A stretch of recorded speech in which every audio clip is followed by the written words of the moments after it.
Menurut gue dari lu pada yang terkena dampak ini, lu harus mikirin gimana caranya lu tuh punya keterampilan yang mungkin bikin orang itu berasa lu gak bisa tergantikan cuy. Gue butuh dia gitu. Karena kalau misalkan lu berasa akhirnya lu itu gampang tergantikan, udah pasti tergantikan lah. AI itu mungkin ya bikin middle management itu hilang. Kita kasih solusi. Agus Leo Halim. Selamat malam. Selamat malam. Siap, Bapak Digital Produk Internasional. Dunia akhirat. Siap. Gue manggil lo kesini kenapa? Lagi ya bro. Karena memang ternyata peningkatan orang-orang yang ingin berusaha lewat produk digital karena rendah modal, rendah resiko, dan impact-nya luar biasa. Makanya eranya digital produk itu pokoknya ya udah serba simpel lah, apalagi dengan fenomenal berita yang beredar ya. Ini baru-baru ini berkali-kali ya gue nggak ngerti startup ini kayak Tokopedia PHK massal 420 karyawan, Nike juga ya, apalagi tuh ya belakangan ini. Ini ekonomi lagi begini nih berasa nih, makanya orang-orang sekarang jadinya akhirnya gue punya data juga bro soalnya, karena memang yang gue dapetin dari Kementerian Ekonomi Kreatif, Bang Menteri Teguh Rifki dan Mbak Airin Umar gitu ya, selaku Wamen, itu memang berasa ngobrolnya gue sama mereka ya. Lonjakan banyak konten kreator baru. Oke. Nah ini menarik nih, bisa lo olah nih dengan keberangkatan ya narasi apa segala macamnya. Mereka era jadi punya ruang di era digital sekarang. Banyak orang-orang yang baru gabung lah. Kenapa? Karena nggak punya kerjaan, susah nungguin kerjaan lagi. Dan sekarang udah gampang serba belajar kan ya. Ya, lu punya platform juga tentang edukasi juga kan, cara memulai menjadi konten kreator dari nol juga banyak yang ngajarin kan. Benar. Nah, sampai akhirnya rendah resikonya juga diambil keputusannya sama negara Albania. Kalau bisa nggak ngegaji menteri, kenapa harus ngegaji? Oke. Ya ngegaji sih mungkin ngegaji ya, tapi mungkin nggak tahu lah bentuknya gimana. Pakai AI bro, menterinya bro. Oke. Menteri AI pertama di dunia resmi dilantik di Albania, fokus berantas korupsi lagi. Wah keren. Ya udahlah kita bahas aja bro. Oke. Dari fenomenal terjadi ketika ekonomi gonjang-ganjing seperti ini, akhirnya banyak sekali orang-orang yang mengambil peruntungannya dengan minim risiko menggunakan produk digital, jualan kelas, dan lain sebagainya. Gimana menurut lo ini? Mungkin kalau ngomongin PHK, gue mau kita lebih netral dulu, nggak usah ngomong produk digital nih kali ya. Pada umumnya kalau menurut gue ya, mungkin lo bisa ngomongin hal yang sama, atau bahkan kita bisa diskusi di sini. Kayaknya tuh pada umumnya perusahaan itu ngebagi kita jadi 3 karyawan ya. Oke. Antara kita itu ngebawa omset, kita itu ngejaga omset, atau kita itu menghemat kita punya pengeluaran. Oke. Jadi pada umumnya sales, ya kan? Habis itu kita ngomongin di tengah-tengah operasional, buat semuanya aman, atau finance. Jadi menurut gue, lu harus mikirin buat kalian-kalian yang terdampak ini, kalian itu mempunyai role tersebut di perusahaan tersebut. Kalau misalnya kagak, harusnya probabilitas kalian itu tidak dibutuhkan oleh perusahaan, harusnya makin besar. Itu di otaknya gue. Jadi secara first principle thinkingnya, ya lu harus ngaca dulu nih. Lu ada di roda perusahaan yang mana nih? Dimana kalau misalkan lu pada yang nggak pengen tergantikan, menurut gua di antara 3 ini yang paling susah adalah sales. Lu harus cari sales. Dimana di budaya timur atau at least di lingkarannya gua masih banyak banget orang-orang yang berasa kayak seakan-akan sales itu sesuatu yang menjijikan. Oke. Gua nggak tahu bisa komentar hal sama juga atau enggak. Tahu. Kayak dimana ada dinamika namanya ujung-ujungnya jualan. Aduh iya lagi. Kayak terkesan kayak sesuatu yang negatif banget gitu kan. Yeah. Nah jadi menurut gue dari lu pada yang terkena dampak ini, lu harus mikirin gimana caranya lu tuh punya keterampilan yang mungkin bikin orang itu berasa lu gak bisa tergantikan cuy. Ini orang beda cuy, gue butuh dia gitu. Karena kalau misalkan lu berasa akhirnya lu itu gampang tergantikan, udah pasti tergantikan lah. Udah pasti tergantikan lah. Jadi gue punya teori atau lebih tepatnya spekulasi. AI itu mungkin ya bikin middle management itu hilang. Oke. Jadi pada umumnya struktur perusahaan kan ada staff, ada middle management atau management pada umumnya. Nah, menurut gue middle managementnya itu bukan middle management itu orang itu nggak dibutuhkan lagi, tapi orang itu mungkin jadi staff. Karena kita berpikir secara kritis pada umumnya, middle management fungsi apa sih? Nge-report, meng-ACC report tersebut, terus diteruskan ke kita punya atasan. Atau atasan yang ngomong apa, kita memparafrase untuk kita bisa ngomong ke kita punya staff. Supervisi to eksekusi kan sebetulnya kan. Benar. Dan dia hands on di sana kan. Tapi kan pekerjaan kotornya staffnya kan. Iya. Menurut gue pada umumnya. Iya. Nah jadi dengan AI itu sekarang udah makin canggih, memberikan semua notulen meeting, memberikan kita solusi, memberikan kita opsi terhadap apa yang terjadi dari meeting kita, chain of command-nya jadi jelas, kira-kira ini cocok ke profil yang seperti ini, lama-lama menurut gue middle management itu jadi staff. Oh. Nah, orang-orang staff ini mau nggak mau harus naik level nih.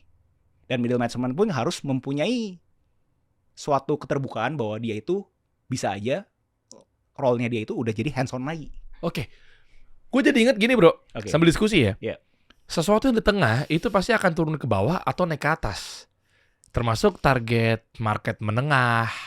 Ya kan, target menengah. Gue kemarin juga ngomong gitu kan sama salah satu staf khusus di Kementerian Ekonomi Kreatif gitu kan. Ada Rian nama temen gue lah. Dia cerita ini yang di tengah ini bingungnya luar biasa. Jadi artinya dia turun ke bawah atau naik sekalian gitu ke atas. Dan bahkan ini hampir tidak dilihat. Makanya kan mohon maaf nih, kemarin mungkin turun ke jalan karena mungkin dikatain tolol sama anggota DPR tersebut gitu kan.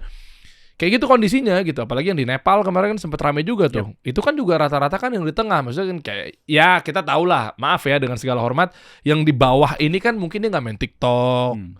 Kita ngomong bawah akar rumput ya bro. Iya, grassroots ya. Grassroots gitu. Mereka mungkin juga nggak bikin konten di YouTube. Kan begitu kan. Itu kan rata-rata di tengah tuh. Itu gue sempat pelajarin betul tuh. Ada teman gue Rian, pinter itu. Jadi ya pokoknya intinya menteri gue kan Bang Teguh Rifki, Demokrat, ujung-ujungnya Pak SBY dapat ilmunya dari sana kan. Nah itu Pak SBY banyak kasih masukan tuh. Soalnya waktu era beliau begini. Jadi nggak ngelupain target menengahnya. Gitu lah kurang lebih. Karena bahaya ketika chaos apa segala macam. Anyway, nah nyambung ke sekarang berarti mereka bisa turun ya. Nah kalau turun itu artinya gajinya juga turun apa gimana? Spekulasi gue sih harusnya terefisiensikan ya. Harusnya terjadi koreksi di pasar. Karena middle management yang dulu harusnya middle management mahal kan? Iya. Harusnya ya. Iya manajer lah ya. Iya, di mana pada umumnya kalau misalnya kita hidup di kota udah double digit. Iya. Ya kan? Kalau misalkan mereka itu akhirnya udah kemampuan supervisi udah nggak dibutuhkan segala macam, berarti ya mereka mau kagak mau harus masuk ke realita bahwa mereka itu staff. Berarti dipangkas ya? Menurut gue, spekulasi gue lebih tepatnya. Atau ke cut, kena efisiensi di perusahaan besar, begitu mereka ngelamar lagi dengan masih idealis, masih ego karena gue pernah dibayar 15 juta, akhirnya siapa lu, gue gak butuh lu, gak apa-apa deh gue 7 juta, gitu kali ya? Benar, karena kalau kita, gue nih tanpa mengurangi segala hormat ke middle management ya, gue ngeliat fungsi middle management itu mencoba mitigasi problem yang namanya tuh everybody, somebody, anybody, nobody. Jadi kalau misalnya meeting, everybody ikut. Terus dia tahu bahwa somebody ini harusnya ngerjain nih. Anybody bisa kerjain, tapi nobody kerjain. Itu umumnya middle management fungsinya itu tuh. Untuk memastikan roda berputar kan. Chain of command kan. Oh ada yang namanya input ini, untuk jadi suatu output ada proses ini. Proses ini berarti harus dikerjakan oleh si specific person A.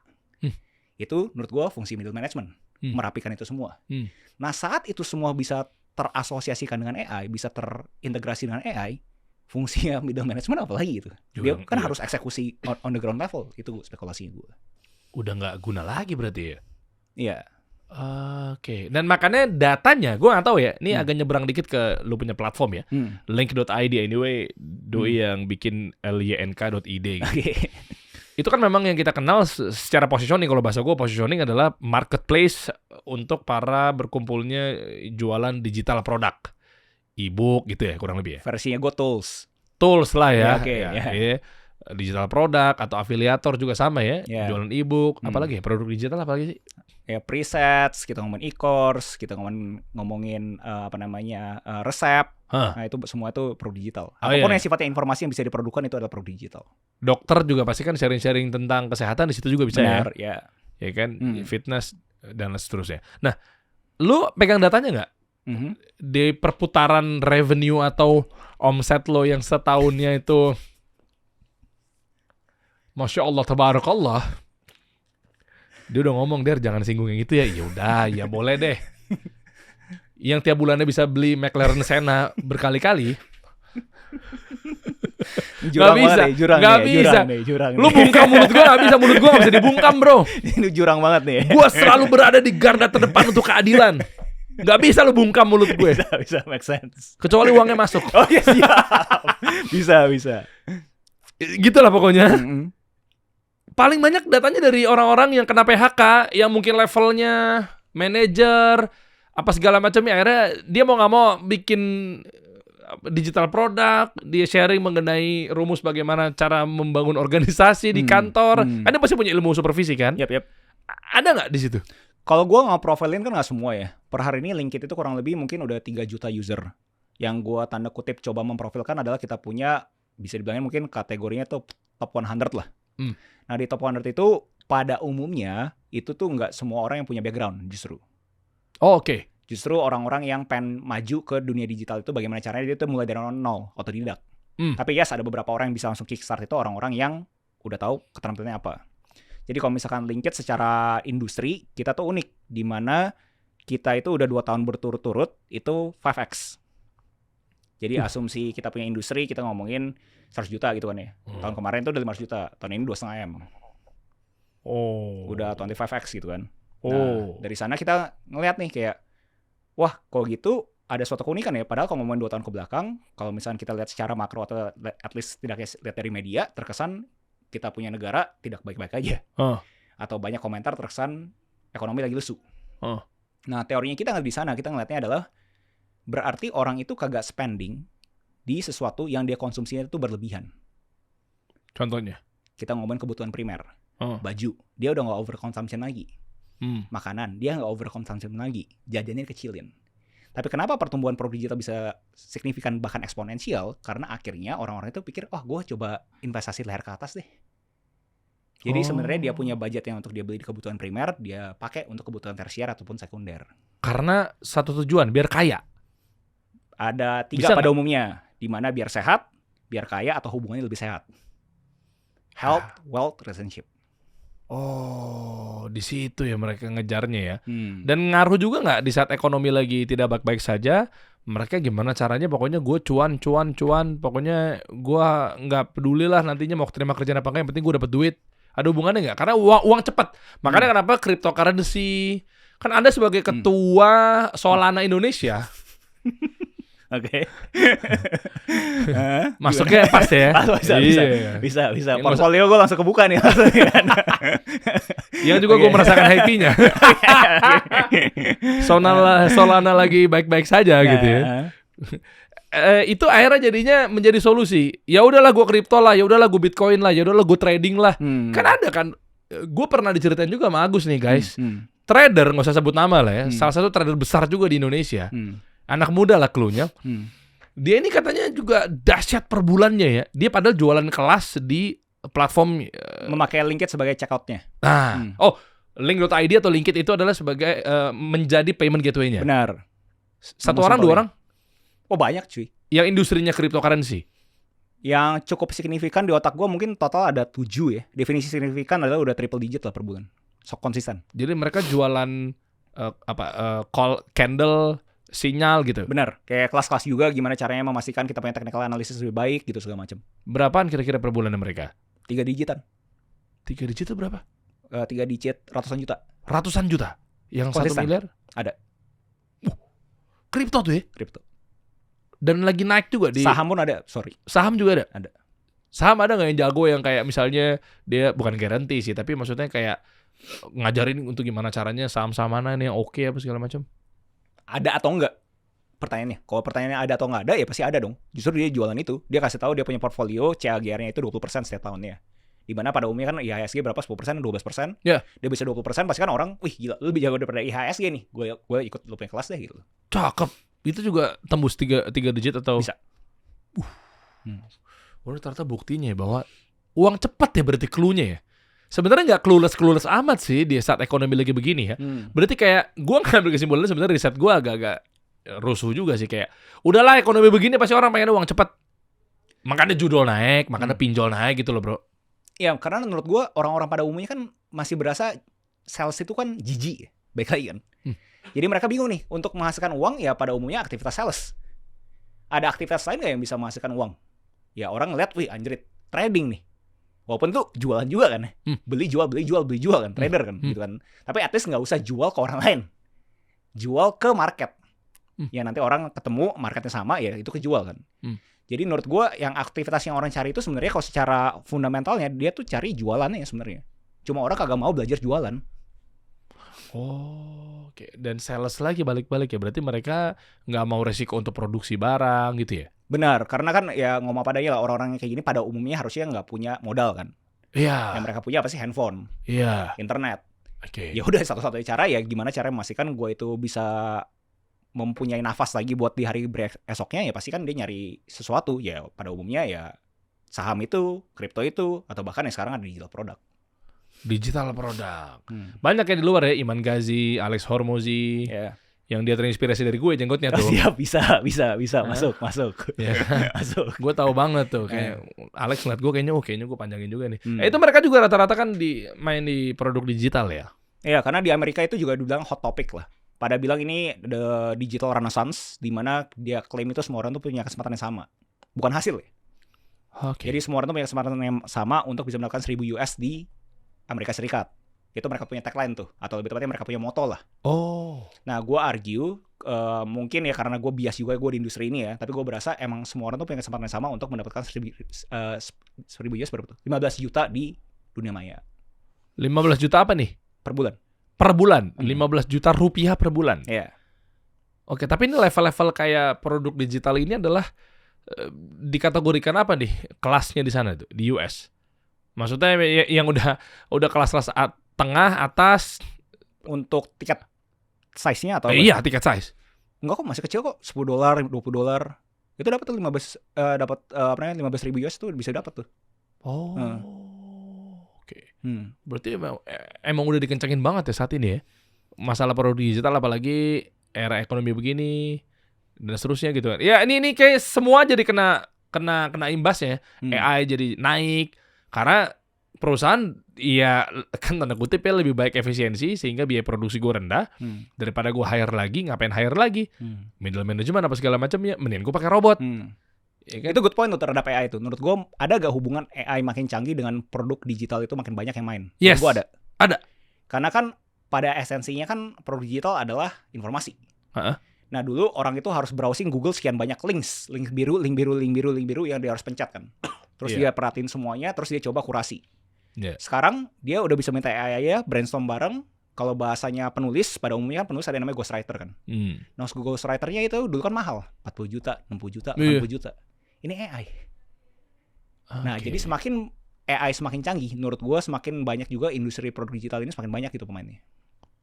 Apakah karena memang banyak yang nggak mau ribet? Dalam arti, kan e-book kan kayaknya ada irisan banget ya sama AI ya. Sama ChatGPT, sama prompting dan seterusnya.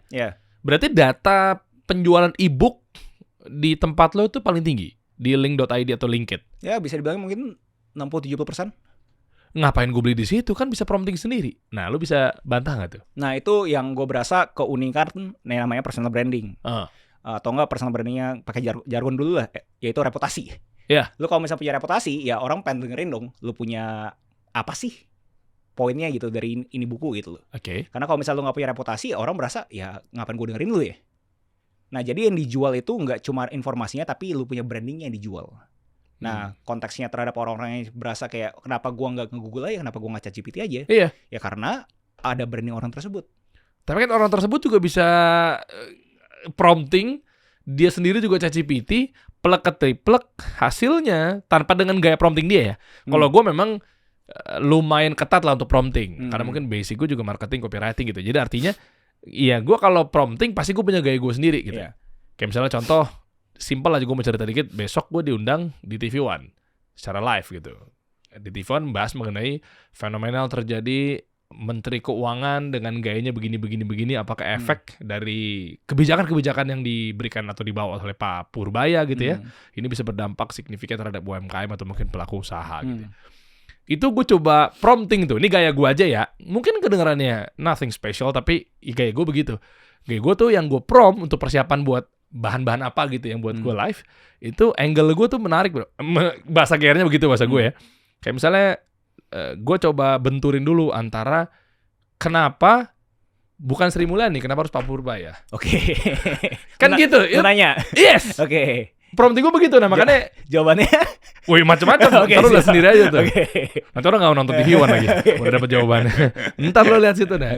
Maksud gue itu kan, Sebenarnya kalau versi gue bisa gue bantah juga sih, orang-orang kayak prompting tinggal prompting. Sebentar, gayanya siapa dulu nih?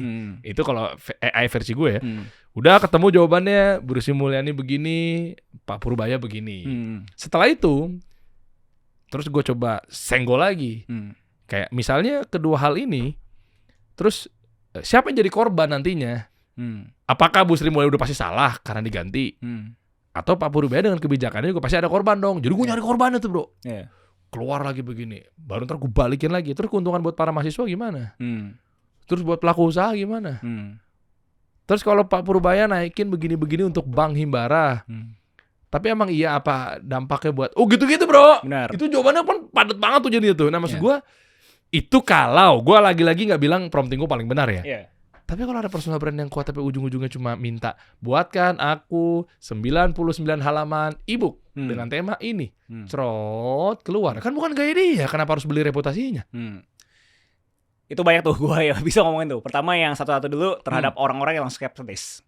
Pada umumnya orang itu langsung berasa kayak ini nggak berfaedah karena ekspektasinya ketinggian.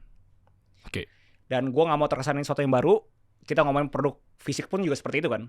Lu beli kaos ini, lu berasa ini Cotton Bambu 30S katanya enak. Pas lu pakai, kok nggak enak ya? Bisa juga kan ya? Iya tahu. Ya kan? Iya lagi. Nah, terus kita ngomongin terhadap kenapa harus beli segala macam gitu kan. Kita ngomongin produk fisik juga. Produk fisik, kalau misalnya dikasih gratis, lu kemungkinan besar lupa kan? Lu ada gak produk fisik yang lu dikasih gratis, terus lu udah lupa tuh sekarang di mana? Iya banyak lah. Exactly. Iyalah. Nah, jadi itu menurut gue secara fundamental emang kalau misalnya kita ada transaksi ekonomi, kita itu lebih belajar, lebih menjaga. Keren. Itu secara prinsipnya nih.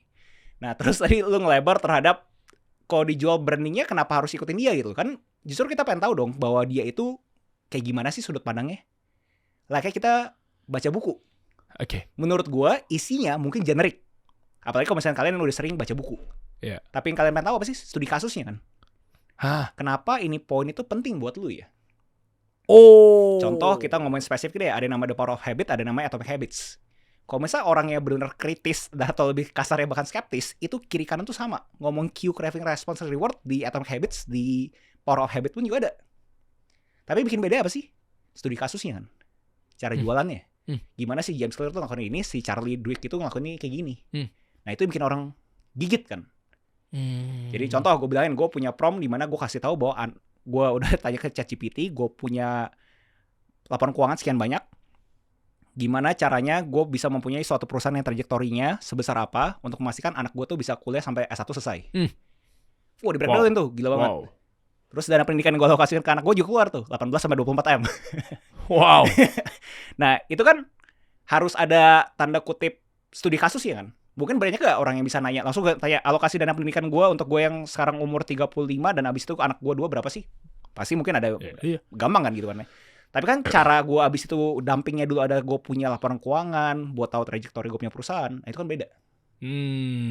Jadi kalau misalnya lu pengen bener kotakin bahwa sama aja dong ujungnya Gus, ya beneran sama kayak Google lah gitu kan. Informasi kan gratis kan. Tapi kan saat informasi itu berbayar dan ada transaksinya, itu kan yang bikin beda. Itu yang bikin orang merasa wah gue butuh tahu lebih banyak lagi nih.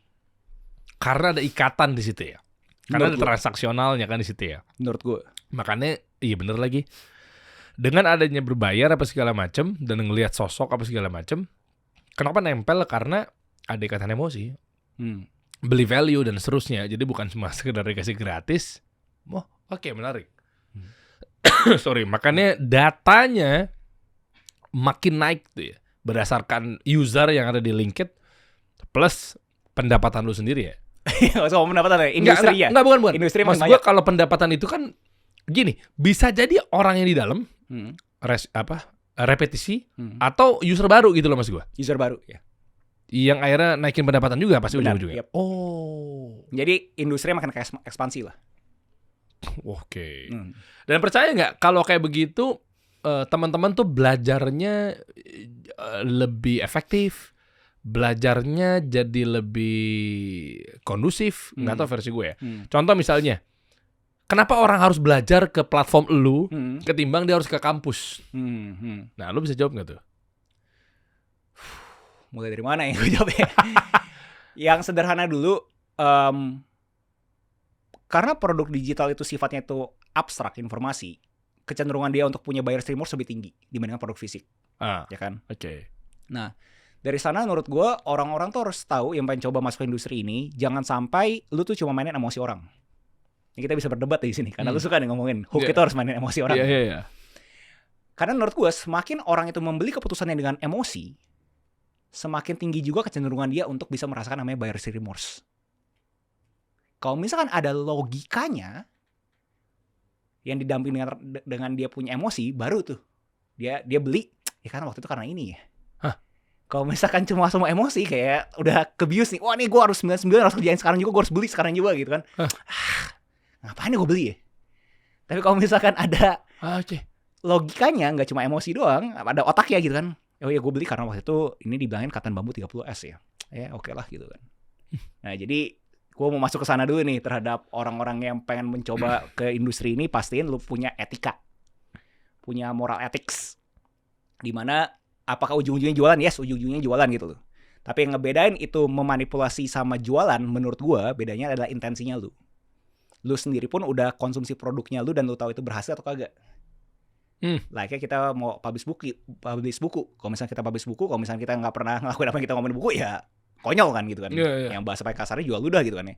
Tapi kalau misalnya kita udah praktisi, udah benar praktek, nah barulah itu jadi sesuatu. Nah kenapa orang-orang itu kenapa orang-orang itu, pertanyaan lo adalah kenapa nggak orang-orang itu langsung ke universitas, kampus buat belajar kan? Maksud gue kan scale up dan nyari cuan kan juga di situ juga bisa gitu loh. Setuju. Kenapa? Apakah lo ada satu kubu-kubu di pendapat orang-orang yang bilang kuliah atau sekolah itu scam? Banyak nih dicabangin lagi sama dia. Lah iya kan? Nggak, maksud gue kan dengan lo punya satu trigger bikin Linkit. Ya memang itu kan platform edukasi. Kita tahu semuanya dengar kata LYNK, link.id atau Linkit itu adalah edukatif sifatnya. Oke. Ya belajar bisnis, belajar bikin makanan, masak, kesehatan. Ya kan semuanya kan nurunin berat badan, apapun itu bentuknya kan ada di sana gitu. Dan kenapa nggak ke pendidikan formal? Iya kan bisa aja kan. Misalnya lu jualan ilmu bisnis ya ngambil aja bisnis manajemen di kampus. Maksud gue kan itu yang mungkin cita-citanya lu akhirnya udahlah daripada mungkin izinnya susah nih universitas gue bikin aja misal gitu. Gue coba ceritain dari dua sisi ya. Sisi pertama adalah sisi gue kenapa gue akhirnya bikin Linkit. Menurut gue orang-orang di dunia maya ini pada umumnya itu pengen jadi entertainment creator karena keren. Tapi karena keren ini alhasil banyak orang itu menghalalkan segala cara untuk viral aja. Karena mereka tahu monetisasinya itu lewat mana, karena mereka punya impression yang luar biasa yang harapannya brand itu kasih mereka duit untuk jadi brand placement. Oke.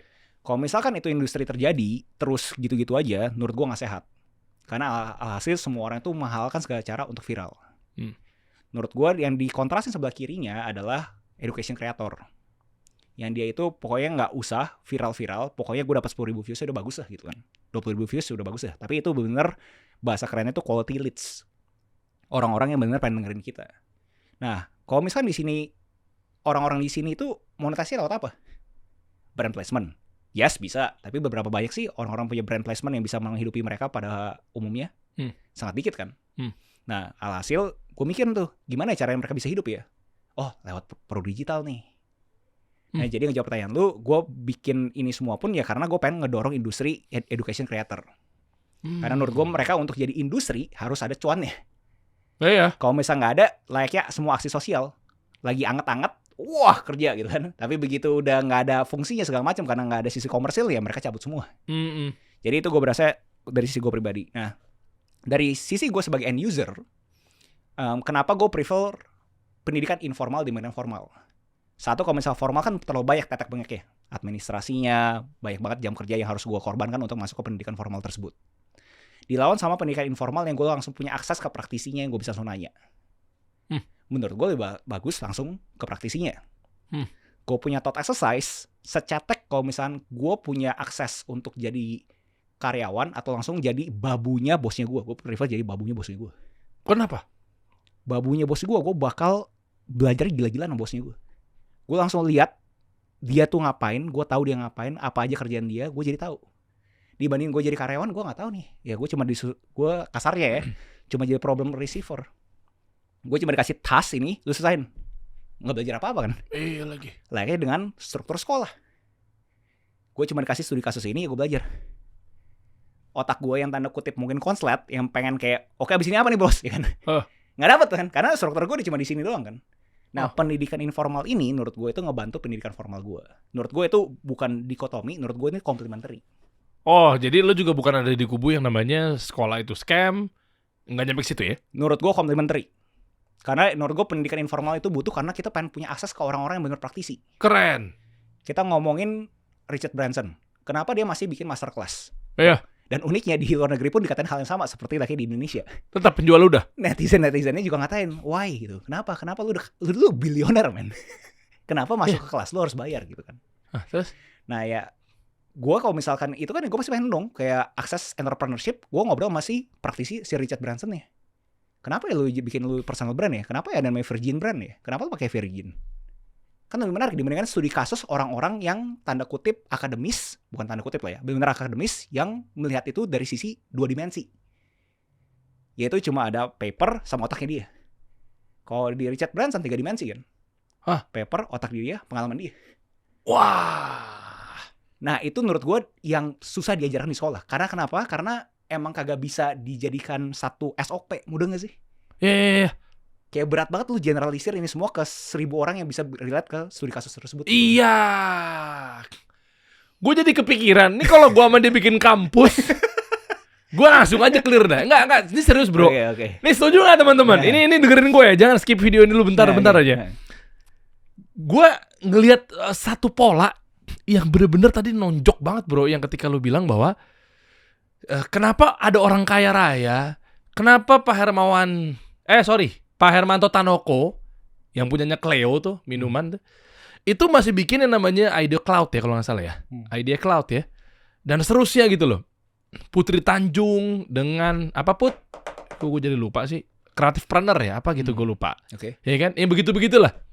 Pada bikin Mekari Conference, ya kan? Yang mereka punya platform Mekari Jurnal apa segala macamnya gitu kan. Akhirnya tetap bikin yang berbayarnya, conference-nya misal gitu ya. Atau apapun itulah. Business conference lah pokoknya pada umumnya. Iya, business conference gitu. Om Deddy Corbuzier sama Dr. Indrawan Nugroho. Maksudnya kayak begitu-begitu kan mereka nih, Om Ded nih. Hey, LHKPN kan udah kelihatan semua kan. Ya kan? Hampir 1 T gitu. Tetap juga bikin ya kreatif school atau apapun itulah bentuknya. Nah, maksud gue ternyata ada satu pola loh yang tadi akhirnya gue baru pertama kali denger gitu ya. Jadi kalau dari sisi end usernya, kenapa juga wajib? Bukan gara-gara gue akhirnya kepikiran mau bikin kampus yang benar-benar pengajar praktisi ya bro ya. Ya gue nggak tahu ini adalah udah ada apa belum, tapi nanti kita kerucutkan lah terkait hal ini gitu. Menarik ya karena memang kita masak lah. Iya kita goreng bareng-bareng ya. Kalau lu setuju gue mau bikin kampus sama tentang edukasi, ya, mau creative school atau mungkin creative academy atau business school apa segala macamnya, lu komen di bawah deh ya. Kita cek ombak, ada berapa banyak orang yang pengen kita submit formnya, lu coba cek nih waiting list. Oke, ya kan? Kita salaman dulu ya bro ya. Bisa. Gua demen waiting list dulu. Kalau rame gue diriin nih. Jadi artinya bener-bener kampus university, meskipun gue nggak pernah goyang senggol-senggol kue-kue bapak-bapak profesor di luar sana ya, akademisi nggak ada urusan ya. Tapi satu hal yang tadi gue denger polanya adalah dari sudut pandang end user atau mungkin konsumen, 2 dimensi sama 3 dimensi tadi kan, menurut gue. Karena kalau dengar dari yang sifatnya itu akademis, kayak gue berasa lu kan menginterpretasikan apa yang terjadi kan. Kalau yang satu lagi kan menginterpretasikan yang memang dia alamin. Iya. Menurut gue ada buah yang bisa dipetik dari sana. Itu kuncinya tuh yang pengalamannya itu, yang mahalnya itu. Benar. Ya kan, sudut pandang, studi kasus, gimana cara dijalanin perusahaannya, gimana cara jalanin platformnya. Kita bentar dulu ya, skip bentar, kita balik lagi lihat deh. Ini University of Virginia, dia punya Digital Product Management Specialization tuh. Gila. Punya bro. 68.909 udah enroll tuh. Gila ya. Tuh. Lihat ya, maksudnya kampus-kampus besar pun juga udah ngelirik begini. Jadi menurut gue tuh ini kayak juga jangan ego atau idealisnya terlalu dipaksakan. Kayak gue punya kawan-kawan misalnya industrinya radio. Kalau memang radio is dying, udah mulai turun apa segala macamnya. Downtrend kali ya, dying kayak ekstrim. Downtrend. Iya, downtrend boleh lah. Sorry bro. Oke. Kalau anak kripto bukan downtrend. Oh, habis? Koreksi. Oh siap. Bearish. Oke. Siap. Radio is bearish. Oke. Iya kan? Solana lagi naik. Oke, Lanjut. siap. Ya kan? Nah, artinya apa? Ya cobalah adaptif gitu ya. Maksudnya jangan-jangan ada sesuatu yang belum kita handle nih apa segala macamnya. Di Harvard Business School juga ada kan ya? Stanford, Berkeley, macam-macam lah tentang learn digital tools and data. Ya pokoknya sekarang udah gayanya kayak gitu loh. Tapi yang lebih mahal sebenarnya sudut pandang dari si pengalaman deh, learningnya dia. Kalau personal brand kan secara kategorinya ya, tapi kayak learningnya dia, pengalamannya dia, itu yang ntar kalau gue ngomong gini ntar dibenturin lagi. Tapi gimana ya? Kayak misalnya akademisi belum tentu dia praktisi kan. Iya. Maaf nih Pak dosen ya, ini nggak apa-apa, ini bukan lagi nyudutin Anda, enggak, justru gue support. Dan itu susah loh, maksudnya jangan terkesan akademis itu gampang ya. Oh iya loh, itu mungkin jangan terkesan kayak seakan-akan jadi akademis itu suatu gampang. Justru mereka kan menginterpretasikan apa yang terjadi, jadi studi kasus, jadi pembelajaran kan. Tapi kan caranya mereka yang terstruktur. Iya. Tapi kan mungkin nggak semua orang itu applicable ke semua orang, makanya sekolah itu kagak bisa digeneralisir ke semua orang kan. Makanya untuk ngelawan orang-orang yang mungkin otaknya konslet, mungkin ada bagusan yang informal. Dan buat orang-orang yang masih berasa kayak seakan-akan ya kenapa nggak Google segala macam gitu, kenapa nggak ChatGPT segala macam, gue selalu bilang ke orang paling generik ya, yang menurut gue semua masyarakat bisa terima atau lebih bisa relate, layaknya kita ke bioskop. Kenapa? Apa sih yang kita datengin ke bioskop gitu? Ya nonton. Oke, nonton. Menurut lu? Kalau menurut gue experience ya, komunalnya kan. Oh iya. Sama orang-orang ketemu sama suatu movie yang belum ada. Padahal kalau misalnya nunggu 3 bulan kemudian ada gak? Belum tentu. Menurut gue pasti ada di Netflix pada umumnya. Oh iya, dia akan masuk ke OTT ya. Iya. Iya. Nah dari sana menurut gue ya berarti kenapa sinema masih jalan nih? Itu pertanyaan besar kan. Kayak dulu ngomongin pas lagi ada blockbuster gitu kan. Wah teater mah habis gitu kan. Semua orang menonton di rumah. Iya. Tapi dua-duanya bisa bersimbiosis mutualisme kan. Menurut gue ini juga layaknya pendidikan formal informal. Menurut gue bisa simbiosis mutualisme. Tapi ada juga informal. Nih gue jadi akhirnya ngerucutin gini bro. Kayaknya bukan cuma sekedar informalnya deh. Atau mungkin kayaknya bukan cuma sekedar online-nya deh. Atau mungkin kayaknya bukan cuma sekedar platform digitalnya deh. Kayak sosoknya gak sih? Kayak misalnya gini. Suatu saya deh, lu ketemu sekolah online, lu ketemu ya apa ya pelajaran online gitu ya. Tapi kan kalau nggak tahu siapa yang ngajar juga sama aja. Lah kan bisa aja dong. Maaf. Ya universitasnya ada secara fisik, tinggal di online-in aja. Yang ngajar akademisi lagi ujung-ujungnya. Benar. Nah, maksud gua yang gua mau coba tajemin adalah memang kampusnya, universitasnya yang nanti kalau memang rame kita wujudkan gitu ya. Insya Allah aman lah ya. Kapitalnya kan masih nyinggung ke sana dia kan. Bukan, maksud gua mau online apa offline. Tapi kan lihat dari dimensi yang ketiga tadi bro, itu gue tertarik banget tuh sama narasi lu itu. Kayak yang ngajar siapa, dia pernah bikin apa, portfolionya dia apa, kenapa lu bisa kok dari saham ke kripto, dari kripto ke saham gitu. Ya gue rasa juga teman-teman juga pasti pengen banget belajar sama Timothy Ronald gitu loh. Kayak iya dong, misalnya kayak dia udah di saham ke kripto, terus ternak uang lagi, jenius men tuh orang. Nggak, maksud gue, dan pengikutnya juga masih kuat gitu loh. Maksud gue kayak pasti orang pengen tahu kan, kok bisa dia dari saham, kripto, saham gitu loh. Nah maksudnya kayak gitu-gitu kan, yang akhirnya nggak cuma sekedar universitas online gitu loh bro. Tapi gue nggak tahu deh, kalau misalnya kampus ini secara offline apa online menurut lo, prefer ya? Menurut gue hybrid sih. Hybrid ya? Ya layaknya dunia pada umumnya, ya balik lagi ke konteks tadi yang gue ngomongin terhadap sinema. Online bisa gak nunggu? Bisa. Bisa gak gue nyerap itu movie secara online? Bisa. Tapi kenapa gue masih mau lewat offline? Komunalnya kan. Dapat energinya kan, yang gue tahu terlalu abstrak untuk orang pikirin gitu, tapi gue rasa semua orang bisa relate gitu. Lu ke bioskop kan lu lihat ada orang-orang itu, terus itu kan ketawa bareng kan sesuatu yang nggak bisa replaceable menurut gue ya. Yang lebih tepatnya belum bisa di-replace sama kita punya experience di rumah. Nah menurut gue makanya harus dua-duanya, offline dan online. Offline dan online. Jadi offline itu bukan cuma sekedar kopdar, enggak ya? Enggak, benar-benar spesifiknya ada materinya juga menurut gue. Berarti yang ngajar adalah praktisi menurut gue. Iya lagi. Mahal ya, maksudnya kayak ilmu-ilmunya, portofolionya. Karena dia gagal di situ, berhasil di situ. Itu yang menurut gue menarik. Maksudnya nggak banyak orang yang tahu kasus solusi itu sebenarnya didirikan dari media. Iya. Berapa banyak orang di sini gue yakin pengen tahu bahwa, Der, lu sebelum media ini kan gue tahu lu punya aplikasi. Iya. Kenapa Der ya? Lu pindah ke sini ya? Wah, ya. Keputusannya apa? Cash flow kah? Ya. Apakah ada resistensi dari karyawan? Apa yang bikin menurut lu aplikasi tersebut nggak jalan yang buat bisa gue pelajarin, buat gue kagak ngulang kesalahan yang sama? Yes. Itu kan semua ilmu-ilmu yang lu doang yang punya, cuy. Kita nggak punya itu. Dan cara gue mendengarkan itu dan untuk bisa terkoneksi ke gue harus dengar dari sumbernya. Oke. Kayak gimana sih caranya kayak nge-scale media yang udah ampe 0 yang tanda kutip, bahkan yang denger cerita dari lu udah ampe minus. Oh iya. Ampe akhirnya ampe tervaluasikan sekian, bahkan ampe omdet masuk.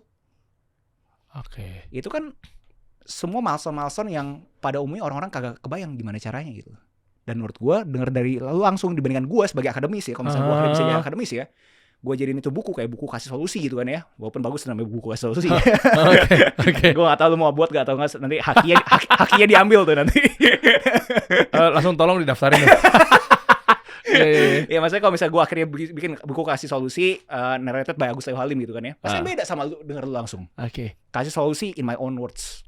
Wow. Gue bisa jawab nih bro. Oke, monggo. Gue bisa jawab nih. Monggo. Tapi ini bisa dibuktikan. Okay. Bisa dibuktikan bahwa lupakan dari yang ngomong ya, karena pasti subjektif banget, karena gue sendiri yang jawab gitu ya. Tapi lu lihat deh dari angle-angle yang lain ya, ini gue bisa jawab. Dan ini gue nggak tahu ini lu bisa temuin apa enggak, tapi memang bener-bener gue dapat satu bab dengan kegagalan aplikasi gue. Gue bisa jawab tuh bro. Elaborasi. Gini bro ya, ini gue runut nih ya. Oke. Gue sampai ada menemukan satu dalil yang mungkin gue bisa menelitin sendiri nanti ujung-ujungnya, atau mungkin gue rangkum dalam satu bab. Adalah bahasa simpelnya dulu ya. Jika menyasar kepada perilaku customer baru, biaya yang paling mahal harus dikeluarkan. Apa coba? Gue masalah pernah cerita sama lo juga kan. Jadi gini bro, ilmu yang satu bab yang gue temuin ketika gue sempat kebobol ada upaya 1,9 miliar. Gue cerita juga di podcast Raditya Dika gitu ya, waktu gue diundang di situ gitu ya. Ternyata bro, yang gue temukan adalah kalau buru-buru kita bikin aplikasi, sementara zona nyaman, nih ilmunya nih, zona nyaman ketika dirubah itu butuh budget yang luar biasa. Makanya mohon maaf nih, perusahaan-perusahaan tersebut masih merah bukunya meskipun udah IPO. Contoh, beli baju. Apa customer behavior-nya? Handfeel, dipegang, dilihat. Tapi kalau seakan-akan dipakai. Tapi kalau seakan-akan dia harus merubah perilaku dan zona nyaman untuk ke tempat yang seakan-akan dipaksa untuk percaya sama foto, itu butuh biaya yang gede banget. Makanya mereka pakai subsidi. Makanya mereka pakai bebas ongkir. Dipaksa. Itu clue-nya yang gue dapat. Ini ilmunya yang gue dapat ternyata semahal ini bro. Makanya kenapa ya? Gue kalau misalnya biasanya gue beli baju gini terus gue harus pakai aplikasi, download, masuk ke dalam, perbandingan harga, uninstall. Itu luar biasa bro. Makanya waktu itu gue berdarah-darah gue bangun tuh aplikasi. Ternyata ilmu mahalnya adalah ketika udah zona nyaman dan level tertinggi adalah perilaku customer yang dipaksa, itu membutuhkan biaya yang besar. Shopee, Tokopedia. Kenapa gue harus beli gelas itu yang biasanya gue coba pengen begini, gitu kan, sampai muncrat tuh ya. Tapi kok harus percaya sama foto? Berarti kan lu harus berkali-kali lipat membayarnya. Edukasi masyarakat kan. Iya. Agar apa? Agar gue pindah, nggak lagi ke Tanah Abang, tapi gue lewat Shopee. Maka lu investment ini berapa triliun untuk keluar? Benar. Dan payoff-nya baru kapan kan? Nah, harus nafas tuh sekian banyak. Nah itu menurut gue orang gak bisa relate tuh. Kalau misalnya gue akademis, gue bakal kasih tau, oke ya, dari buku, dari pelajaran Pak Dery, kita belajar bahwa kalau misalnya bikin bisnis itu harus ada 4 kuadran. Ada obvious, non-obvious, capital light, capital heavy. Pak Dery ngelakuin yang namanya non-obvious, belum tentu ada barangnya, pasti aplikasinya, sama capitalnya heavy menurut Pak Dery. Itu gue tuh sebagai akademis, gue breakdownin kan, gue buat semua orang tuh paham secara general terms-nya. Tapi orang merasa, oke, non-obvious sama capital heavy. Terus pivotnya gimana? Kapan harus pivot? Terus gimana caranya kita dapat cash flow buat tahan? Terus gue bisa bilangin, oh oke, tenang aja, itu yang namanya J-curve bisnis. Dimana mulai bisnis itu cash flow tuh turun dulu tuh. Baru nanti ada satu titik baru bisa naik. Lo harus bisa tahan dulu nafas gitu. Kita sebagai akademis, gue ya akademis tanda kutip ya, bisa mencoba memberikan suatu literasi seperti itu. Tapi kalau misalnya gue nggak punya portfolionya gue nggak punya yang 3 dimensi itu, orang masih berasa kayak nggak sesimpel itu deh bos. Terus gue datang nih, gue langsung bantah ya. Gue datang, bro, ternyata gini bro. Kalau tadinya lo ngerubah perilaku dari zona A ke zona B, yang akhirnya untuk memaksa dia, yang tadinya udah nyaman, itu berat bro. Contoh, tadinya lo beli baju di mana? Ikatan Abang, gue pegang dulu, gue cobain dulu di fitting room apa segala macamnya. Terus sekarang lo ngapain? Ya gue harus maksa dia sih. Gimana caranya? Dari gambar ini, dari foto ini, gue percaya meskipun nggak harus di handfeel.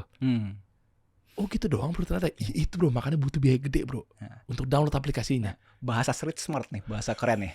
Ya kan? Kebayang sih lu? Iya. Book smartnya itu mungkin orang kagak paham nih. Kayak abstrak kan, apa capital heavy, capital light, modal besar, modal kecil gitu kan. Iya. Ini kan bahasa yang bener-bener kayak grassroots banget kan. Iya emang gua di lapangannya memang. Exactly. Karena gua ngerasain sendiri bahwa ternyata butuh dikasih ongkir. Gua ternyata butuh disubsidi. Bela-belain orang. Waktu itu kan gue aplikasinya fokus untuk jasa desain, Fiverr lah kalau di luar. Kan begitu tuh model gue. Dibuat tukeran. Nih pengalaman nih, bener kata Agus. Bukan praktisinya soalnya kalau memang bahasanya berat tadi, karena dia gak ngerasain. Gue cuma datang cuma bilang begini, bro hati-hati, kenapa? Kalau aplikasi, nantinya ujung-ujungnya cuma dipakai buat tukeran nomor handphone. Simpel banget gak bahasa gue. Makanya di situ gue terjun payung, datang nanya logonya berapa, logo maker nih. Oh sekian gitu segala macamnya. Deal-dealannya di WhatsApp. Jadi katanya sampai ceng-cengannya sama orang-orang gue tuh di belakang nih, paper praktis apa segala macamnya. Bro, gue sebenarnya mau ngasih tahu bro, aplikasi lu cuma dipakai buat tukeran nomor handphone. Bajiin dulu gue bilang. Bahasa bukunya itu namanya lifetime value. Berat juga ya kan? buku ya. Orang udah masuk ke lu punya platform, ada akuisisi cost, unit ekonomisnya berapa? Satu orang masuk ke lu punya platform harganya 10.000. Lifetime value 5.000. Baru transaksi 5.000 langsung hilang. Berarti kan rugi 5.000. 5.000 iya. Itu bahasa akademisnya. Pasti orang bilang customer acquisition cost. Apa ya? Biaya akuisisi customer. Lifetime value, nilai tambah tuh customer selama dia hidup di aplikasi kita. Gimana cara ngitungnya ya? Nah, bahasa-bahasa lu yang tanda kutip yang benar-benar yang terima di lapangannya, yang orang lapangan itu dibutuhin. Oke, yuk kita bikin yuk. Bismillah ya. Itu argumennya gue gitu. Yeah. Oh, keren. Asik juga nih. Memang udah cocok kita kolaborasi. Ajak praktisi bro yang lainnya bro, suruh pada ngajar. Ya memang udah berdarah-darah dijalaninnya. Tapi itu ngelebar karena gue bilang kayak Richard Branson cuy. Dikatain praktisi-praktisi yang udah tanda kutip well off, yang udah punya peluang atau lebih tepatnya bisnis yang luar biasa. Kan pasti berasa jijik kan. Ih, jualan kelas stigma ini. Gue yang di depan, ntar gue screenshot. Komen-komennya gue yang screenshot. Oke. Kalau pada mentalnya kena, gue yang paling maju, gue goreng lagi. Makanya lu jangan mundur dari dunia digital. Gue yang maju ke depan bro. Iya, siap. Tapi asik ya, maksudnya kayak gini-gini biar teman-teman juga tahu gitu loh. Oh, sudut pandang orang-orang praktisi seperti apa. Gini bro, ada ide juga gue nih, tambahan lagi nih. Kita bikin bareng-bareng aja sama mereka. Dari namanya merasa memiliki. Ini kayak belum ada deh. Bikin suatu universitas. Crowdfunding nih. Crowdsourcing nih. Crowdsourcing aja. Iya kan? Ya, crowdfunding kan nanti ujungnya OJK lagi, nampung duit lagi kan panjang tuh. Securities crowdfunding lagi, fintech lagi gitu kan. Ya kayak begitu tuh. Ajak bareng-bareng sama mereka, libati. Gue gak tahu nanti hitung-hitungannya gimana ya. Kalau mau dibuat semi-semi crowdfunding atau mungkin dibuat semi-semi sukuk atau saham, dia dapat sekian 0,00%. Ini kalau mau di bisnisnya lo ya. Yang terlibat. Suggestion dulu namanya apa gitu. Jadi maksud gue ini kampus dari kita untuk kita bro. Soalnya gue tuh kepeduliannya gimana caranya gue pengen dongkrak ekonomi umat-umat yang terutama. Apalagi lucu nih. Anyway nih. Kita kan dari ideologi yang berseberangan ya. Oke, siap. Bisa masuk. Dari kepercayaan yang berbeda. Enggak, maksud gue kalau di gue pribadi, gue tuh lagi edukasi juga tentang stigma negatif. Seputar orang-orang yang ngapain kejar dunia gitu kan. Kan duit gak dibawa mati apa segala macam. Materialistis. Ya kan. Dan seterusnya tuh, itu lagi gue keramasin juga tuh. Kita harus kaya bro, gimana mau sedekah kalau gak punya duit gitu kan. Maksud gue, sekarang aja libatin buat mereka. Karena gue punya mimpi untuk ngebenahin ekonominya mereka yang otaknya tuh bahlul. Masih agak mikir bahwa kayak kalau gue ntar jadi orang kaya berarti gue ntar dibilangin ngejar dunia banget. Exactly. Iya kan? Itu stigma negatif banget itu kan. Iya. Oh, di agama lu juga gitu? Iya, maksudnya kan sesuatu yang kayak apa ya, kayak lu gak usah kejar lah. Apa sih lu kejar? Yang kejar kan justru afterlife kan. Tapi gue punya controversial take ya. Menurut gue ya, lu gak bisa jadi selfless kalau misalnya lu gak jadi selfish. Wow. Menurut gue ya, kayak gue secara rasional, secara logika gue berasa gimana caranya lu bisa gak punya ego tanpa harus egois dulu. Iya lagi. Kayak gue iya. gak dapet gitu, kayak lu harus orang jadi selfless. Ya makanya gue selfish dulu nyet. gue harus egois dulu untuk gue akhirnya udah cukup signifikan, akhirnya gue bisa jadi selfless kan. Iya. Kalau misalnya dari awal gue selfless kayak konyol gak sih? Gimana caranya ya? Gimana Oh caranya? iya ya. Kayak lu gak bisa nyelamatin diri lu sendiri kan. Lu langsung nyelamatin orang lain, lu juga konyol gitu kan. Lu menyelamatin orang lain kan lu harus nyelamatin diri lu sendiri ya. Benar. Makanya peraturan di pesawat, di maskapai, di kabin ya, awak kabin itu kan lu harus pasang oksigen lu ke lu dulu kan. Iya, harus masukin dulu. Baru ke samping lu gitu ya. Iya. Lah iya ya. Itu agak unik sih. Maksudnya balik lagi ke poinnya lu ya, menurut gue sih emang lu harus punya manfaat di dunia ini. Gak bisa lu yang tadi bahasanya lu kayak takut kaya gitu, aneh menurut gue. Itu lu egois bangke. Justru lu egois, lu pengen terima bahwa hidup lu di sana-sana aja gitu. Iya. Dan egois kuadratnya adalah lu biarin anak-anak lo, bini lo gitu susah itu hidupnya. Lu parah itu. Iya juga ya, lu malah lebih egois kalau kayak begitu ya. Biarin istri lo susah beli skincare gitu ya. Karena lu gak mau mengejar dunia kan. Ya udah sekalian aja, mau nggak kita bikin kampus yang dari kita untuk kita. Jadi maksudnya kita libatin dari awal, mumpung dari kanvas, mereka yang ngasih nama. Tapi kalau misalnya kalau mau berangkat biar nggak terlalu buang-buang waktu, dengan segala hormat ya, bukan berarti alasan lo tuh nggak kuat gitu ya. Gue kasih benang merahnya aja bro, dari dalil yang gue pelajari dari guru-guru gue gitu ya. Pak Bi misalnya kan ngajarin kalau nama itu harus mengandung unsur value plus call to action. Contoh berarti harus ada kata-kata, misalnya kampus nih, anyway bro. Misalnya ada kata-kata universitas, ada kata-kata akademi, ada kata-kata university, sama ya, apalagi ya? Ada kata-kata school, apalagi kalau kampus? Ada kata-kata sekolah tinggi, misalnya kayak begitu-gitu. Nah, abis itu baru kembangin deh. Nah, lu klik aja link di bawah. Padahal lu belum gue siapin sejujurnya. Abis ini siapin nih, tolong. Aman kan tinggal diedit, tinggal dimasukin bro. Memang saking naturalnya nih kita nih. Gara-gara kita peduli sama bangsa Indonesia nih ya. Menekan kemiskinan gitu kan, biar lu keluar dari kemiskinan dan seterusnya gitu kan. Umur lu udah berapa gitu kan, hampir 40 tapi mungkin hidup lu gini-gini aja gitu kan. Itu kan jadi bahaya bro. Lu tinggal masuk aja link di bawah. Kasih kolom aja kali Aldan, kayak nama gitu, suggest. Bisa dengan kata-kata nggak jauh-jauh dari kata-kata akademi, school, university, misalnya gitulah. Tapi kalau sisanya lu tinggal tambahin aja ya misalnya. Dan mungkin buat lebih konkret, gua nggak tahu buat lu ini kan kita langsung diskusi ya. Menurut gua sih bakal lebih menarik kalau misalkan itu sifatnya itu core skills yang di mata kita di 2030 dibutuhkan. Oke. Karena menurut gua kalau misalkan kita tanda kutip informal tapi terlalu tanda kutip palu gada, kan pasti nggak bagus juga dong. Iya. Mending kayak kita coba bareng-bareng brainstorming, diskusi apa aja sih core skills yang dibutuhin di 5 tahun ke depan. Lu apa versi lu? Paling umum banget tapi orang nggak mau lakuin sales ya. Iya. Itu kan jijik kan buat orang-orang kan. Iya, malu lah di situ, gengsi lah ya kan. Iya, tapi menurut gua orang yang jijik itu karena dia kagak tahu dia tuh jualan apa.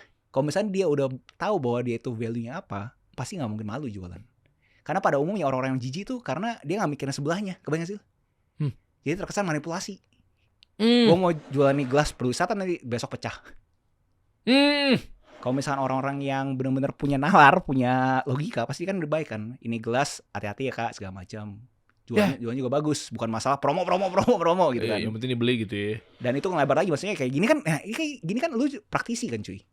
Lu bisa kasih, kalau misalnya gue ada contohnya gue akademis gitu kan ya. Gue ngomongin Apple gitu kan, mungkin orang berasa terlalu abstrak kan. Kayak, lu tau gak sih Apple itu gak ada salesman, tapi mereka ngomongnya genius. Mereka gak pernah kasih tahu promo. Mereka ada band words, gak boleh ngomong diskon. Tapi mereka katanya, lu punya problem apa? Lu suka foto kayak gimana? Itu kan sebenarnya cara menjual kan. Di guiding gitu segala macam kan. Tapi gue kalau misalkan gue pakai topi akademis, pasti kan mereka berasa, ya itu kan Apple gitu. Kalau misal lu masuk cuy, itu kasih tau gini lu cuy, di UMKM kayak gini. Makanya gue punya kaidah marketing evolution. Exactly. Karena Apple pakai marketing 3.0 anyway kan gitu. Makanya dia gak jualan produknya. Oke. Tapi gue lamar ke lu, kalau misalnya gue sales, kalau menurut lu core skills 2030 apa yang menurut lu gak mungkin hilang? Menarik gak nih? AI lah ya. AI prompting jadi. AI prompting ya. Prompt engineering ya, berarti job description ya. Kalau gue salah satu sales, gue iya, kan gue juga sales bro. Kita semua juga sales. Makanya lu ngatain gue jual ludah. Bodo amat, gak peduli. Gue pengen garis bawah nih barusan ngomong, kita semua sales tuh. Itu menurut gue dia bukan cuma ngomong gue dan Pak Dery ya. Menurut gue ya, dia ngomong tuh kita. Lah ya. Itu menurut gue orang gak miss loh cuy. Lah ya. Hidup kita tuh sales semuanya cuy. Iya kan? Kita yang berkeluarga tahu kita lagi sales sama istri kita kan. Iya bener. Ya kan, kita lagi mencoba jual sesuatu untuk udah lah, gak usah pergi, udah di sini aja. Di rumah nyantai aja gitu kan. Lu mau lu sama keluarga pun juga sama kan. Nah, lu lagi coba menjual lu punya mimpi untuk lu mendapatkan keinginannya. Lo iya. Gue tambahin nih, selagi sifatnya propose, itu sales kita. Persuasif kan. Iya. Kayak ada yang nanya di gua, kayak misalnya, Bang, pernah dikritis ini, Mama nih, di Palembang gue inget banget. Salah satu hotel di Palembang, kita lagi seminar. Begitu gua ngasih tahu materi gua marketing evolution, 1.0, 2.0, 3.0 dan seterusnya gitu. Terus tiba-tiba ibu-ibu nanya di akhir gua share gitu, present. Ibu bilang, tapi kan dari tadi kan gue dengernya branding marketing. Bagaimana dengan gue mindsetnya HR? Oke. Oh, menarik, oke. Terus maksudnya gimana Bu? Coba dong ngasih tahu ke kita gitu kan. Coba handling objection, pecahkan masalahnya. Bagaimana menghadapi karyawan yang tiba-tiba pulang kampung. Gue tiba-tiba di-challenge gitu bro. Ini kisah nyata nih gue. Oke, saya dengar dulu ya Bu ya. Iya, coba dong masalah people plan gimana. Oke, gue jawab berani diri tuh. Gue pikir gue bakal gagal, tapi oke, gue coba. Bu, disclaimer, kalau untuk people plan dalam arti human capital, itu silakan nanya sama guru saya, kerabat saya yang bernama Coach Rene Suhardono. Karena beliau memang fokusnya di sana gitu kan. Nah, tapi kalau saya jawab dari narasi marketing, saya bisa. Plus, kalau tidak memuaskan, kembalikan ke pasal 1. Serahkan sama ahlinya. Orang-orang human capital. Selesai. Enggak apa-apa mas, saya mau coba dengar. Boleh. Ini kayaknya angle berbeda. Oke, menarik. Gue kumpulin bentar, gue coba. Bentar bu, maksud gue lagi mikir tuh. Oke, gue coba aja deh. Gue bilang begini. Bu, bukankah yang sesuatu yang propose itu, menurut pengalaman saya, lagi-lagi learning gitu, lagi-lagi praktisi, adalah sifatnya harus didasari dengan ilmu marketing. Maksudnya gimana? Coba. Mas, mandi. Sayang, kamu mandi duluan deh. Males. Nyuruh anak kan, Mas, belajar. Kabur. Mas, makan. Entar. Susah, karena nawarin produk. Coba kalau bilang, Mas, mandi. Entar diketawain lo sama Umar. Beda. Ya kan? Karena bukan produk mandinya. Tapi karena diketawainnya kalau dia bau. Kan poinnya itu tuh. Ya Alhamdulillah bro. Applause bro. Rame. Bisa ternyata ya. Makanya akhirnya kesimpulan gue. Oh iya, berarti segala sesuatu yang propose itu butuh marketing, butuh sales bro. Lu nggak bisa nyuruh bini lu, kamu ntar jemput aku jam sekian ya. Gitu. Capek aku mager lah. Coba kalau dibilang, sayang, kayaknya asik banget kalau hari ini kita dinner cantik loh. Shopping lo ya. Value. OTW sayang. Beda kayaknya. Iya. Sales ya bro kita ya bro ya. Sales semuanya sih. Pas lu ngomong kita itu menurut gue, lu nggak ngomong gue dan lu. Jadi semua. Jadi nih kampus. Dan ini udah tipis-tipis tuh guys kita. Tipis udah deh. Ini gak ada brief by the way. Gak ada. Udah langsung aja daftar. Ada sayangannya paling ketar-ketir. Oke, siap. Ferry Ruandi. Fer. Bisa. Enggak lah, kita teman gitu sama dia, ya kan. Masuk juga. Lu ngajar maksud gua, Fer. Lu kan edukator ya kan. Lu kan kebanggaan kita semua. Maksud gua diajak aja buat ngajar. Doi kan PhD-nya di mana waktu itu? Lupa saya. Ya kan? Nah, maksud gua orang-orang yang praktisi kita kumpulin. Kita bikin kampus yang memang isinya praktisi, ngajar, mau tuh offline fisik atau mungkin online. Bolehlah detail di bawah ya. Rame beneran nih. Sajis kasih namanya sekalian ya. Yang bagus ya guys, jangan ngomong dimensi ketiga lu. Ya, pikir nama sinetron. Dimensi ketiga. Iya juga ya. Oke lah, kita coba buka link.id atau mungkin yang ini ujung obrolan lah. Kita lihat bahwa fenomenal mengenai, sebenarnya gue pengen bahas juga mengenai AI sih sebenarnya. AI lah ya, atau apapun itulah yang sekarang di zaman sekarang di saat ekonomi begini, ya solusinya adalah lu sebenarnya punya keahlian tapi berangkat dari kepala lu sendiri tapi lu nggak kelihatan karena mata kita di depan. Asik bahasa gue. Bisa masuk. Mata di depan nih bro. Sehingga lu juga nggak tahu lu punya keahlian apa karena keahlian kan ada di sini. Nah, apa maksudnya kesimpulannya? Kalau gue ngerasa bahwa orang-orang tuh ngerasa bahwa kayak gue bingung nih di era digital sekarang susah nih ya, gue gaptek apa segala macamnya karena mata lu posisi di depan, bentuk anugerahnya. Kenapa? Karena nggak bisa ngelihat ke belakangnya. Sementara di suatu sisi kan lu punya otak, umur lu sampai sekarang 35 tahun, lu berdiri bohong kalau nggak pakai otak. Kalau lu udah mati dari kemarin, dimakan orang lah, disikat orang lah, bukti lu bisa ngeles kan. Nah maksud gue Potensi-potensi itu sebenarnya bisa lu tuang dalam sebuah e-book dan lu bisa jual ya bro ya? Bisa. Wow. Yang lu punya kompetensi kali, itu gue harus garis bawain ya. Iya. Jadi orang yang pada umumnya nggak punya kompetensi, gue lebih menyarankan lu pada jadi afiliator dahulu. Karena kalau afiliator kan keterampilan yang lu tempa gila-gilaan adalah cara menjual. Tapi kalau misal lu bisa jadi kreator, ya lu mendingan bikin e-book lu sendiri. Dimana pada umumnya di dunia bisnis pun susah tuh.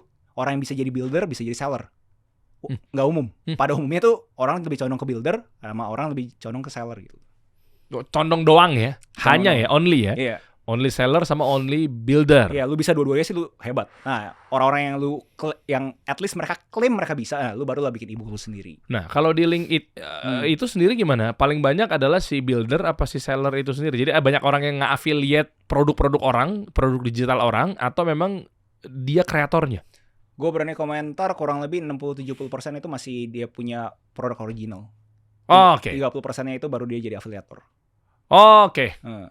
Di sana ya. Berarti kalau teman-teman misalnya nggak punya atau belum pede atau segala macamnya untuk jualin dia punya keahlian, dia jualin produk orang. Ya, contoh di sini ada yang nggak suka, bukan suka. Maksudnya contohnya di sini ada yang belum tahu mau jualan apa.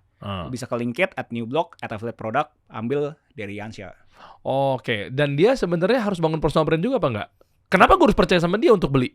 Itu like-nya sales pada umumnya kan, dia harus bangun kepercayaan untuk orang itu bisa closing. Oh iya, balik lagi ke sana ya. Balik lagi. Ya, balik lagi kenapa core skills-nya menurut gue 2030 lo harus bisa jualan. 2030 ya. Saudi Vision 2030. Saudi Vision. Iya, dia tuh 2030 bro. Sementara kita kan Indonesia masa bonus demografinya adalah 2045. Iya kan, maksudnya pemerintah kita udah ngasih kelonggaran sampai 15 tahun. Pak Prabowo 2030 aja biar pada semangat semuanya. Pak Purbaya ekonominya nih, ya enggak? Iya kan. Seperti apa sih keuangan kita gitu. Nah, ini ada di sini semua ya, berarti ya lu bisa masuk juga sih sebenarnya sih ya di 3 juta users ya. 3 juta user sekarang. Wow. Oke lah, detail ada di sini, lu tinggal pelajarin aja. Link.id, lu sign up juga bisa ya bro ya? Ya sign up itu semua gratis, nggak ada setup fee, itu pure lu tinggal masuk, register, langsung masuk, dan habis itu kalau misalnya ada penjualan baru kita tarik komisi. Nah, lu berapa persen sih komisi? Yang freemium itu 5%, yang pro 3%. Oke. Ini juga sebenarnya gue kepikiran kalau rame obrolan ini dengan untuk membangun bangsa biar lu juga bisa investasi layar ke atas, kita live streaming juga seru sih bro. Bisa. Iya kan? Make sense, ya. Kita berdua tuh untuk kerucut untuk pembahasan ini ya. Atau enggak mungkin kita setiap hari apa live streaming, ya kan? Live tanya jawab apa segala. Biar 2 arah. Gue sebenarnya butuh 2 arahnya juga sih. Kampus 2 arah iya, cuma kan nanti kan berbicara future ya. Kampus kan pasti akan 2 arah juga. Cuma maksudnya kalau untuk sekarang ini kasihan teman-teman pengen 2 arah karena nonton, komen. Kesibukan gue kan di atas Pak Prabowo gitu loh. Maksud gua, siap komandan, bisa masuk. Pak Prabowo nonton kan ini kan? Ini harus gue kasih tahu nih. Raffi Ahmad, Deddy Corbuzier, Gibran, Prabowo, Deriansa bro. Oke, siap. Dijambak gue nih langsung ya. Itu kalau di klip itu viral tuh. Tapi maksud gue mereka butuh 2 arah bro. Karena lu komen pun juga paling gue like doang biar muncul lope-lope itu di YouTube. Kita bikin aja ntar live streamingnya kalau mau. Buat 2 arah kayak gini, tanya jawab, mungkin papan tulis atau mungkin OBS biar mereka clear gitu loh. Kayak nanya sama lu juga pasti lu gak jawab secara clear. Kan gimana caranya lu jawab panjang gitu. Bang gimana cara ngatur cash flow? Babak belur lu jelasin di komen lu. Coba pengen tahu gue. Pendapatan kurang pengeluaran. Apa maksudnya? Ya kan kayak gitu-gitu bro. Iya. Boleh ya kalau rame juga sekalian deh. Lu komennya rame tembus sekian ribu kita bikin live streaming ya. Nanti kita buat studio baru aja bro. Siap. Ya nggak ya? Nah, seru lah. Detail ada di bawah bro. Ada yang mau tambahin bro terkait Linkit? Enggak sih, gue thank you banget lu udah memberikan gue privilege untuk duduk di sini. I really appreciate it. Siap. Yang tadi agak merinding, gue adalah pas lu bilang lu ngelakuin ini demi bangsa Indonesia gitu. Kayak terkesan kayak mungkin buat beberapa orang berasa kayak seakan-akan itu sesuatu yang ngebelah kan. Ya gue echoing lu gitu. Gue berasa itu bukan statement yang cuma ngebelah. Kayak beneran literally demi bangsa Indonesia gitu. Iya. Terkesan kayak seakan-akan kok demi bangsa Indonesia gratis ya. Baik lagi, emang mediumnya itu harus komersil. Kalau misalnya nggak komersil akan jadi aksi sosial. Saat jadi aksi sosial, orang tuh gak serius. Dimana layaknya gue cari cerita, kalau misalkan produk fisik lu gratis, pasti orang gak mau jaga kan. Kalau misalkan produk digital, informasi yang lu bayar, lu pasti ada tuh di otaknya lu. Jadi thank you banget sih lu udah memberikan gue privilege ini semua. Thank you, Der. Oke. Sampai bertemu lagi nanti di next live streaming kali ya. Next live streaming, siap. Mantap tuh. Kita kasih solusi. Kita kasih solusi.